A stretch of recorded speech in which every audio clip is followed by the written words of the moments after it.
Boa noite. É muito bom estarmos novamente aqui, não?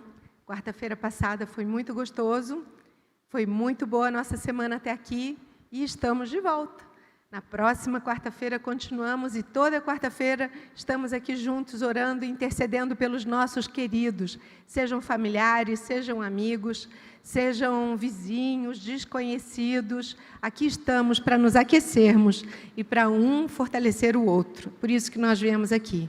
Não somos muitos, é verdade, mas temos um grande grupo do outro lado também em casa assistindo. Você é muito bem-vindo ao nosso culto nessa quarta-feira. Nós estamos estudando os livros da Bíblia e nessa noite nós vamos recapitular algumas lições de um livro que eu acho que é um dos favoritos da grande maioria de nós. Se trata do livro de Ruth. É um livro que tem uma história belíssima e eu gostaria de pedir para os nossos amigos projetarem um vídeo nesse instante. O pessoal da comunicação vai estar colocando e eu gostaria que você assistisse atentamente. É um vídeo curto, mas que vai dar para a gente um cenário muito interessante do que vamos falar. Vamos assistir.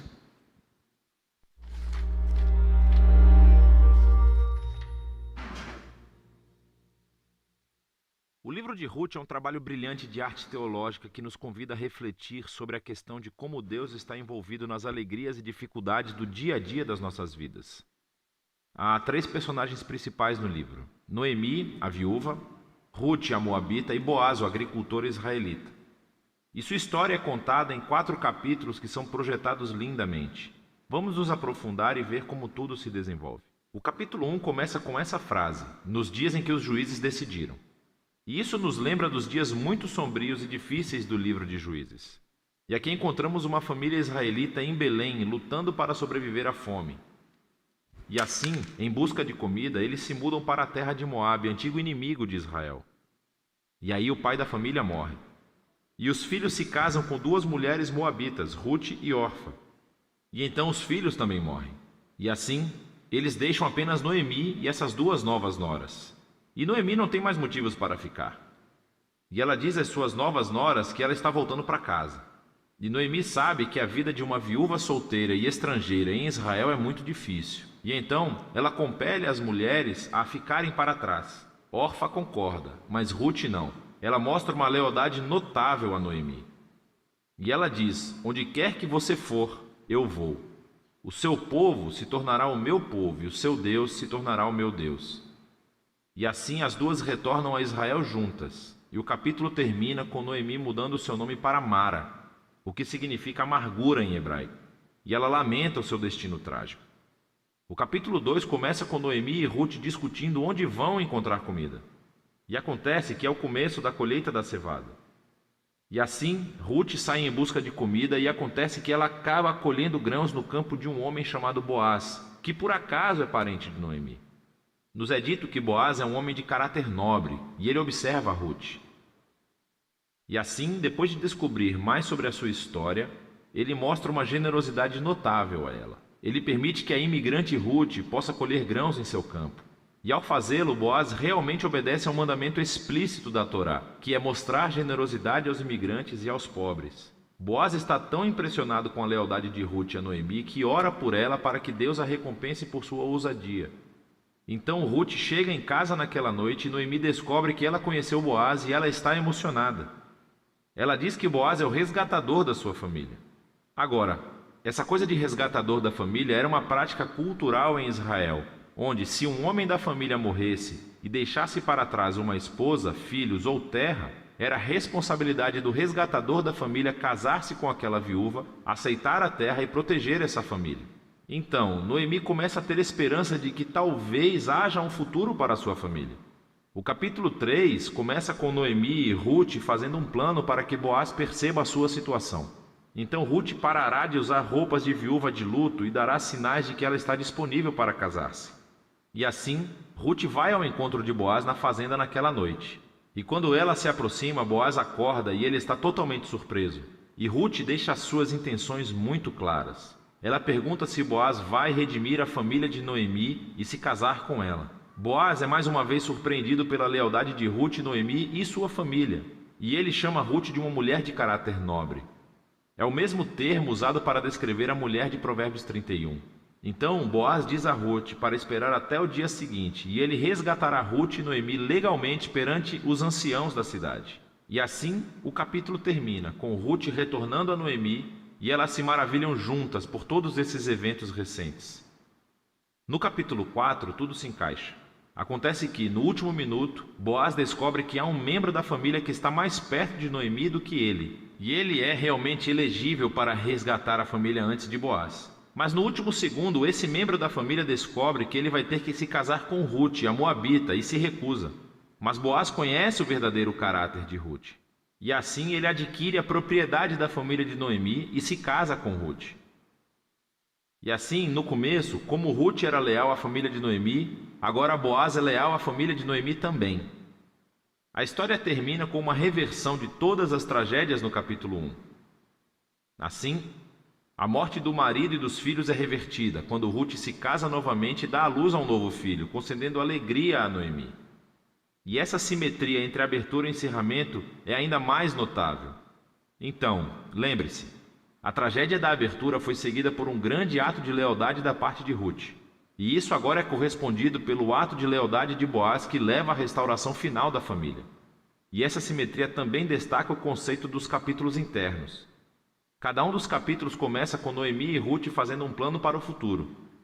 E isso é seguido por um encontro providencial entre Ruth e Boaz, e cada capítulo termina com Noemi e Ruth regozijando-se com o que aconteceu.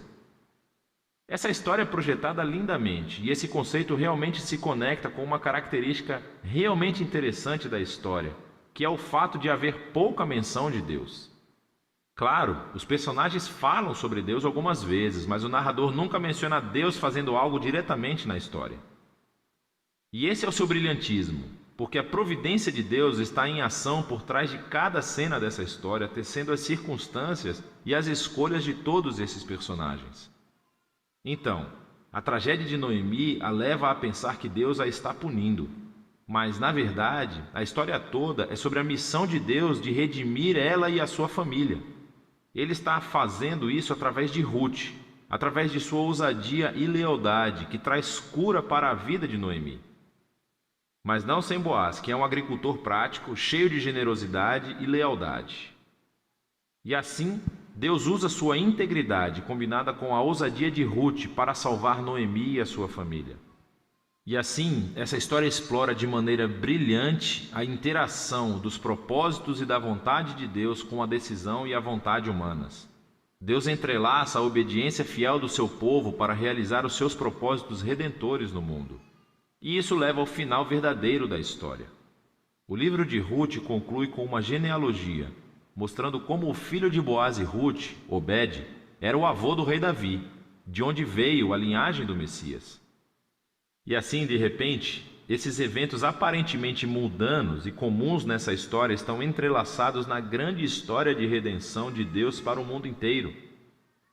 E assim o livro de Ruth nos convida a considerar como Deus pode estar trabalhando nos detalhes muito comuns e mundanos das nossas vidas também. E é disso que trata o livro de Ruth. Muito obrigado. É interessante a gente analisar tudo isso e se perguntar, será que alguma vez você já orou a Deus e achou que Ele não estava ouvindo a sua oração?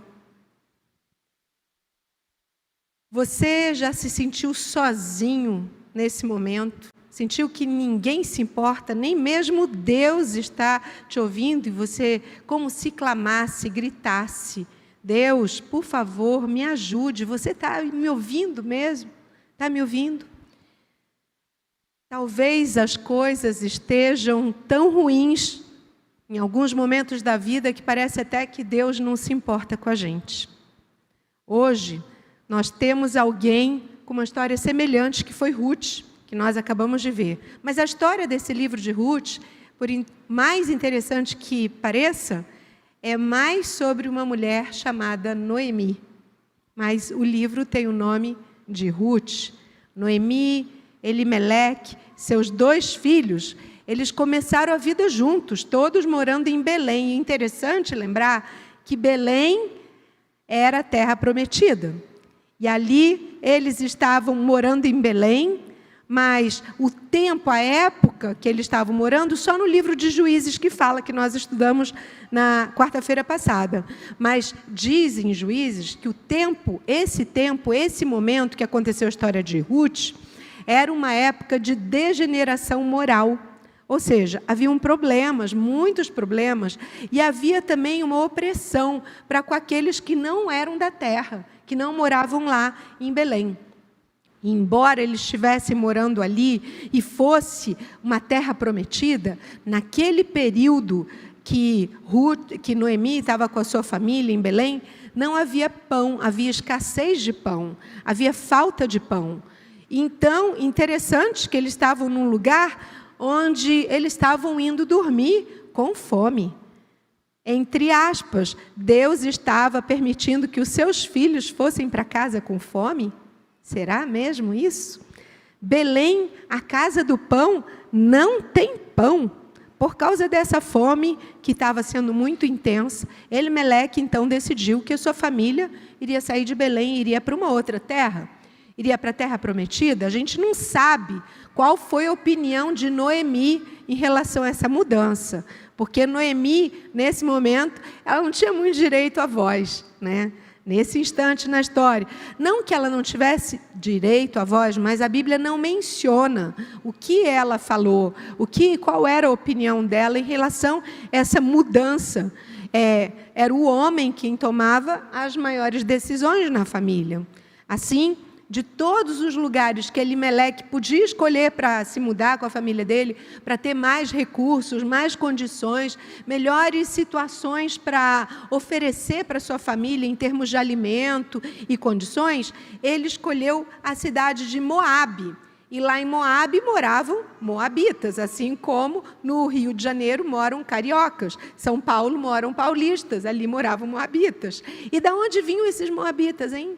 Vocês se lembram? Lá de Gênesis 19, aquela história de um parente de Abraão, Ló, né? As suas filhas, elas engravidaram dele. E a filha mais velha chamou seu bebê de Moabe. E daí vieram os descendentes dela, descendentes desse Moabe, moabitas. Então, eles não eram pessoas que tinham uma origem de um lugar que eram de pessoas muito piedosas. Não havia um histórico antes de pessoas que zelavam tanto assim pela moral, né? Essa era a história da origem dos moabitas. Então, Elimeleque foi com a sua família lá para Moabe.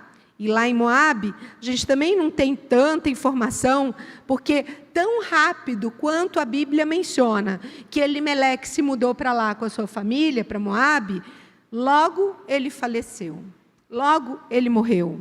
E interessante que não passou muito tempo para que ele de que ele tivesse morrido, e seus 2 filhos, que tinham se casado com mulheres moabitas, Orfa e Ruth, depois de mais ou menos uns 10 anos, eles morreram também.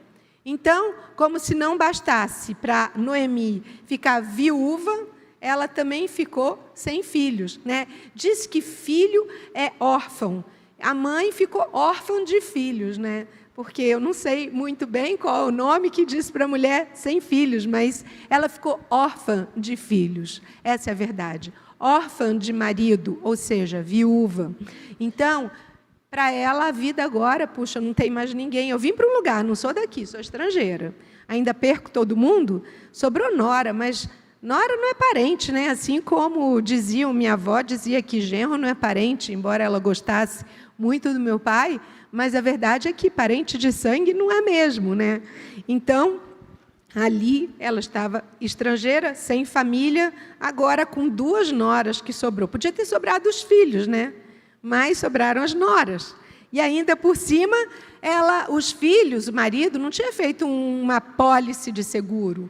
Então, não tinha um seguro de vida para sustentá-las ali naquela cidade, naquele lugar que não era a origem dela. Então, elas estavam as 3 quebradas, 3 viúvas, quebradas, sem recursos, elas tinham que buscar alguma coisa. Nessa época, Noemi ouviu que a fome tinha ido embora, tinha acabado, e que o Senhor estava abençoando o seu povo lá em Belém com fartura de alimentos. Então, ela tomou uma decisão: vou voltar para casa.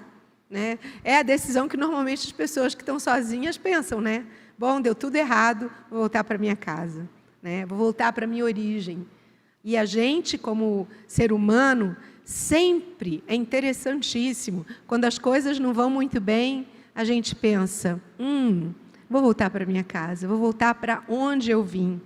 Nem sempre tudo dá certo, mas parece que o lugar da nossa origem, ele fala muito, né?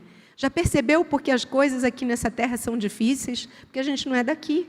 Então, a gente fica o tempo todo com uma vontade de voltar para casa.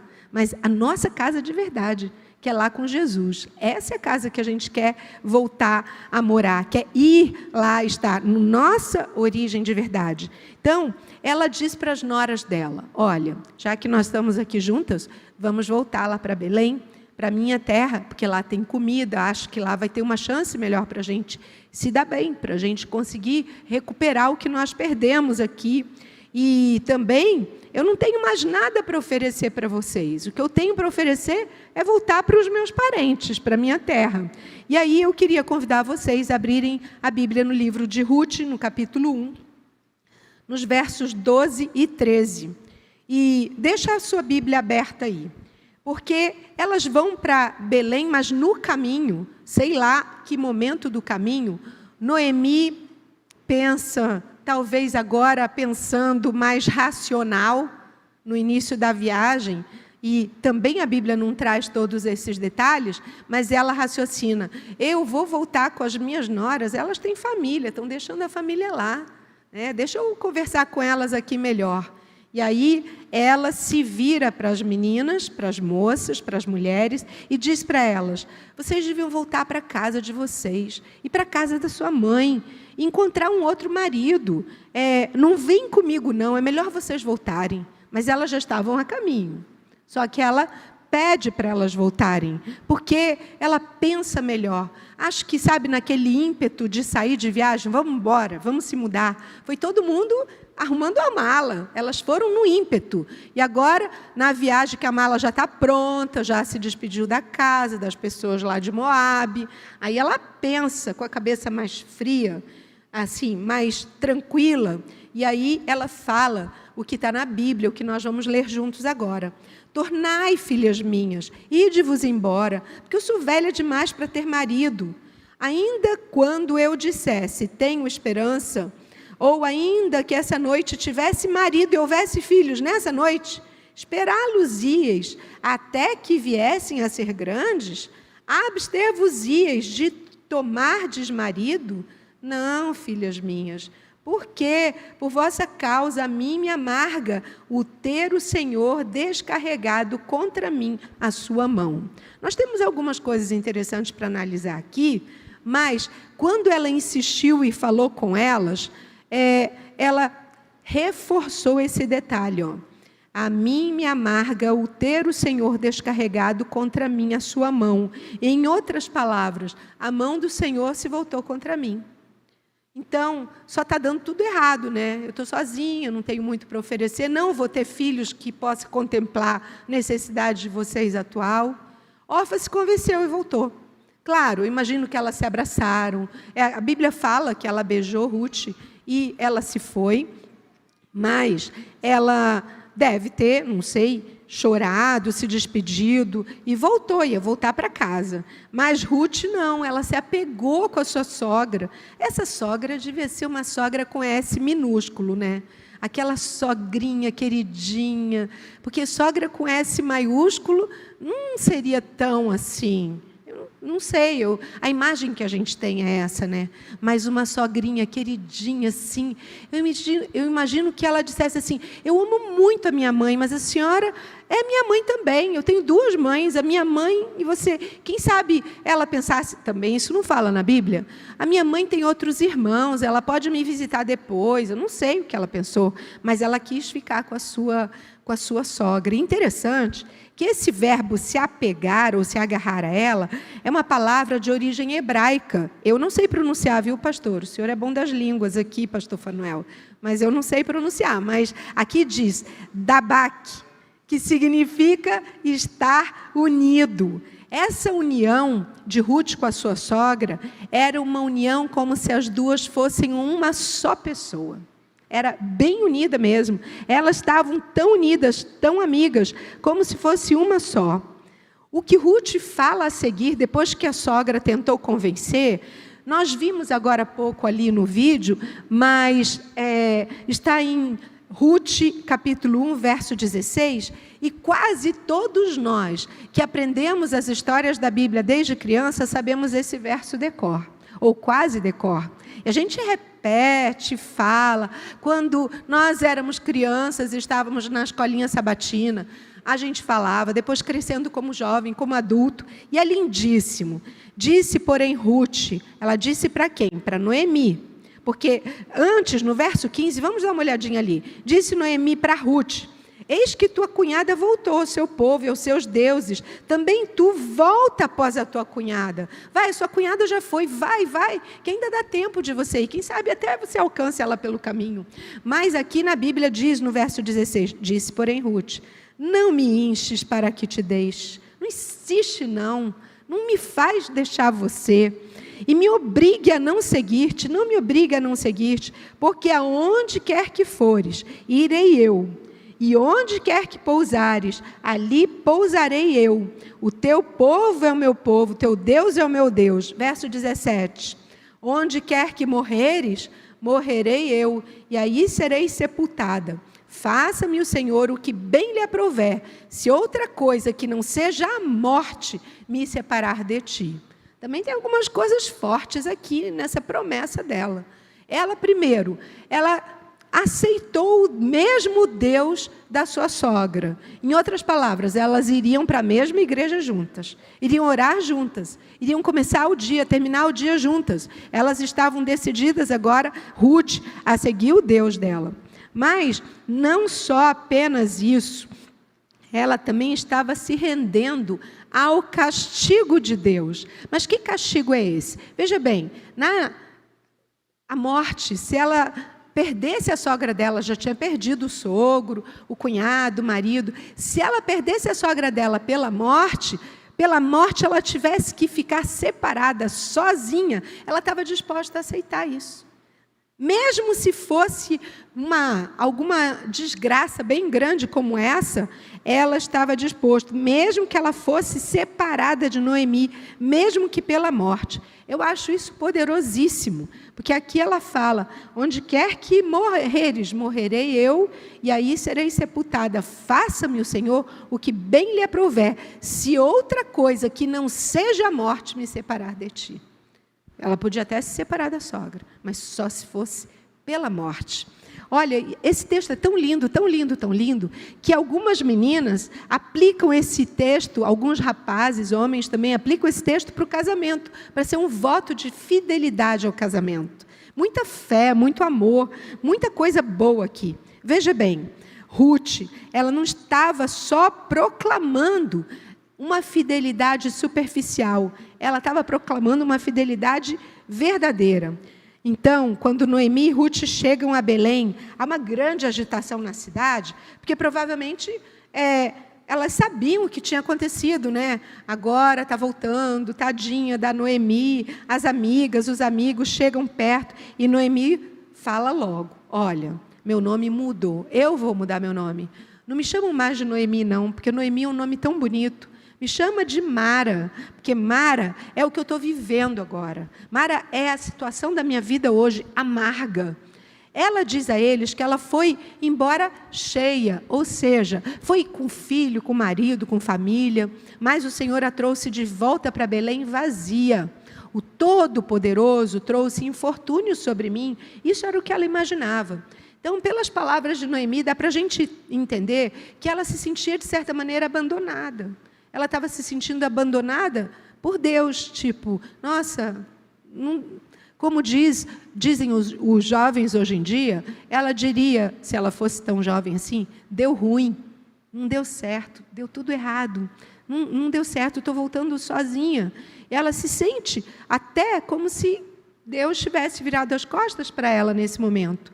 Agora, o que vai acontecer, as próximas cenas, os próximos capítulos da Bíblia, vão mostrar que Deus tem um plano para ela. E o primeiro sinalzinho pequenininho assim, que já começa a ver, está em Ruth 4, verso 14. Bem, antes, Ruth pede permissão para Noemi para ir colher espigas, como nós vimos agora há pouco.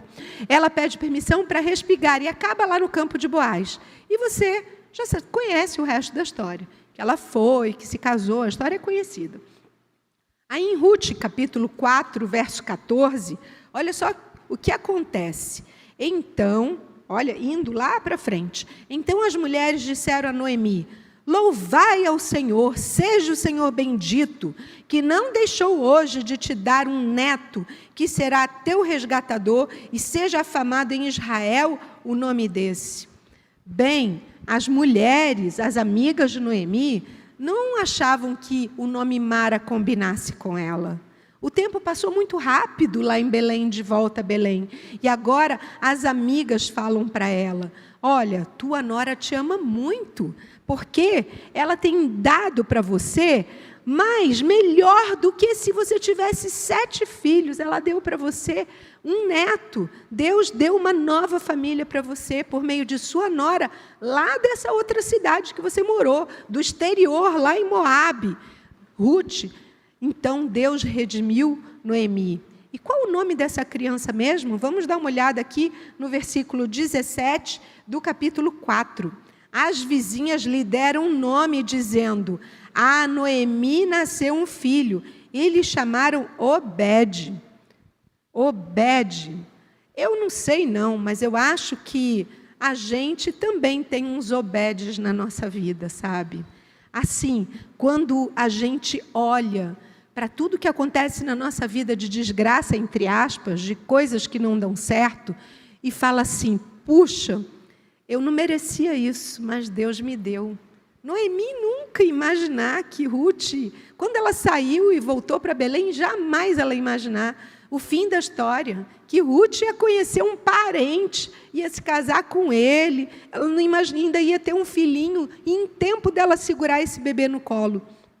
Era muita emoção.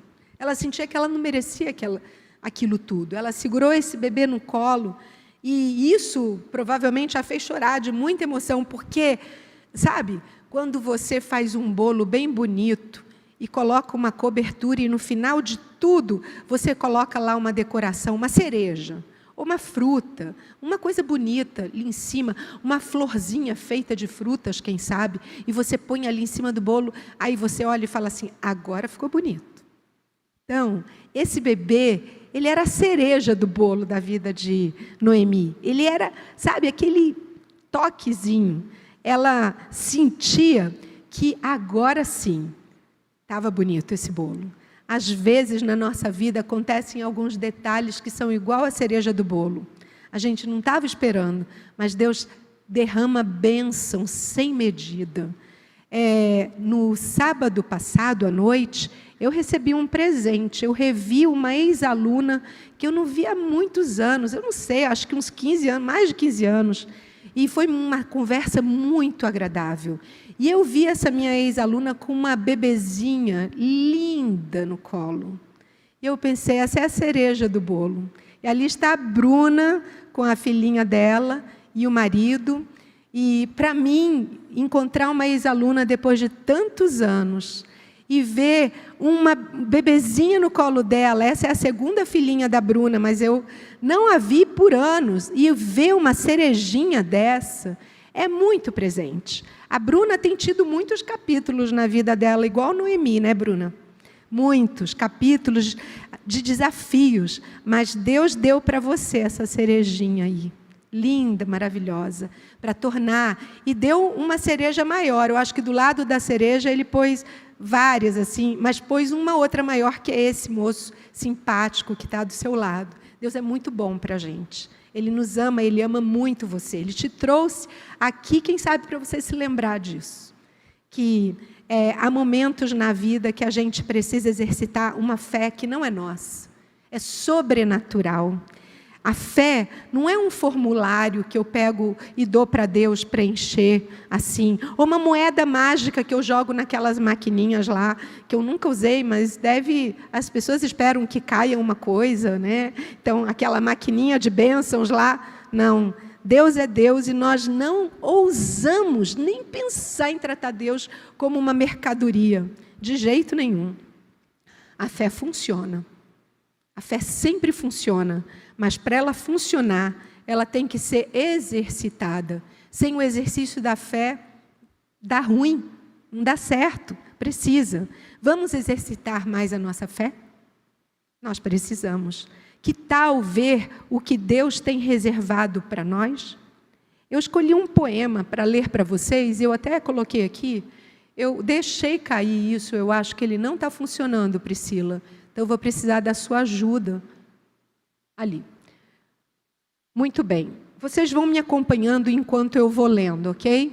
Então, diz assim: o fim da estrada é apenas uma curva na estrada.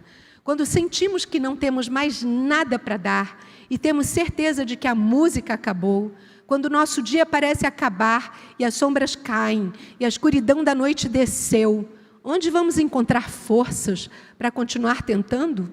Onde podemos encontrar uma mão para enxugar as lágrimas que choramos? Há apenas um lugar para ir, e esse é para Deus. Largando toda a pretensão e orgulho, podemos derramar nossos problemas sem restrições e ganhar forças com Ele ao nosso lado. E quando juntos, na encruzilhada da vida, olhamos e pensamos ser o fim, Deus tem uma visão muito maior. Ele nos diz que é apenas uma curva, pois a estrada continua e é mais suave, e a pausa na música é um descanso, e a parte que não é cantada e inacabada é mais doce, mais rica e melhor. Então, descanse e relaxe, fique mais forte, deixe ir, deixe Deus compartilhar sua carga. Seu trabalho não está concluído ou terminado. Você acabou de chegar a uma curva na estrada. Lindo esse poema. Sabe de uma coisa? Mesmo quando tudo parece ruim, sem esperança, quando a esperança parece completamente perdida, o coração pesa, parece que Deus virou as costas para você, para mim, saiba que Deus está acordado. Ele está de olhos abertos, Ele está atento, Ele tudo vê. Lembre-se que Ele ama você. Ele me ama também. Ele me ama muito você. Deus tem planos para nós, todos os dias, e seus planos são muito bons. Nosso Deus, nosso Pai querido, nós te agradecemos imensamente pela mensagem que o Senhor trouxe para nós nessa noite, de encorajamento, de fortalecimento, de esperança, de certeza de que o Senhor está atento às nossas necessidades. O Senhor, mais do que ninguém, nos ama demais. E o Senhor entende a nossa oração, assim como ouvimos de maneira cantada e fizemos essa oração a Ti. Nós necessitamos de Ti. Que possamos ir onde o Senhor mandar que nós devemos ir. Que possamos estar onde o Senhor deseja que nós estejamos. Que a nossa família esteja aos pés de Jesus.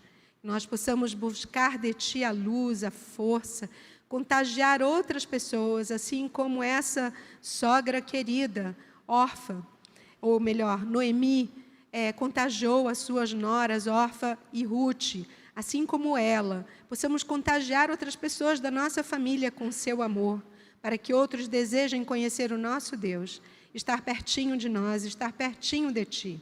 Querido Pai, abençoe a nossa família, abençoe a família dessa igreja, os pastores da nossa igreja também.